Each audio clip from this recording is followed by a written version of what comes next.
it's still a dispensary at the end of the day. If you're able to acquire customers, if you're able to provide a value, and the value that we brought was fast delivery, discreet delivery, and great customer service and professionalism, which a lot of businesses in our area, a lot of delivery businesses that were still new, they didn't really understand those core principles. If you're able to provide that type of value, then it shouldn't. It's no different than a regular dispensary, and you can still do the same numbers as a dispensary. But like your expenses are way less. Correct. And so, like, how many employees did you have at that? So starting up, me and my business partner, we were the first 2 employees. We did all the deliveries. We answered all the calls. Yeah. We, did everything. Did all the purchasing. We had to learn how to use the software, how to manage a website, how to list products, how to do descriptions. We did everything. So starting at that ground floor gave us the foundation to understand what type of employees we needed to hire in order to further scale the business and in order to further create more revenues. Yeah, I suggest, you learn that ground floor of the business, and then you hire drivers, and then you more so manage the drivers. You understand the real principles on how to handle your customers and how to, focusing more so on marketing and how to acquire more customers so that you can get more people in the door, and then also understanding how to retain those customers so that they keep coming back, and you can get that recurring revenue. Is still available in Cali?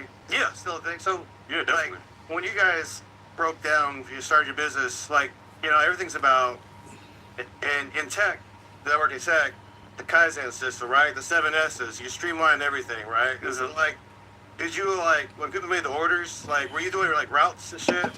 Yeah, so there's softwares for that. So we used a software called, when we first started, it was a cheaper software. It's called Toucan. So this integrated with our point of sale system, which we use in Blaze. And when we would get an order in, either if somebody called, we would put the order in through Blaze, and then through Blaze, we're able to assign that order to a driver, and Toucan would put the order in the queue for the driver, and then based on the parameters or wherever the delivery area is, it'll come up with a efficient route for the driver to complete those orders in efficient amount of time. So that would just be an expense, like a software. Yeah, you have a software for delivery routing. So it's fantastic. It's not for every state. We don't have a non-storefront delivery. We don't have delivery at all. Yeah. Jersey has a storefront which you can get an extension and deliver. Mm-hmm. I want to say Maryland was the most recent state that had this type of license. They only gave out 10, and it was full bunch of applications tried to get that. Minnesota may have also tried it. Mm-hmm. Missouri doesn't have it. Michigan doesn't have it. But this is the type of license that can really allow, and you said social equity as well, right? Correct. Do you have $1 million to get this dispensary open? Yeah. Yeah. Give social equity licenses and lower the barriers.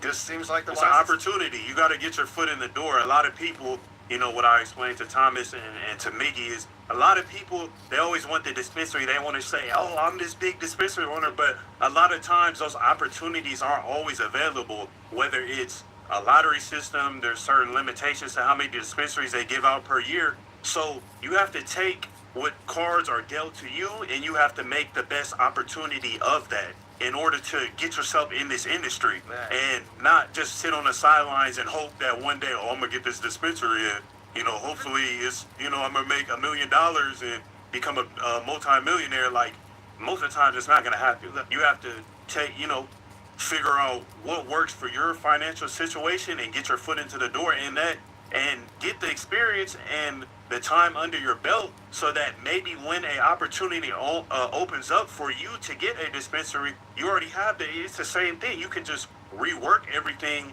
that you learned from a delivery license and use all that knowledge to now start your dispensary, because that's, a goal of mine. Once I'm able to get that opportunity to open up dispensary, I already know everything I need to do. Yeah. Where do you want to open? So currently I'm in Atlanta. I don't know the frameworks of, I don't know what the frameworks of that is, but I'm open to anywhere. Well, what do you think about, we don't like hemp has been bastardized.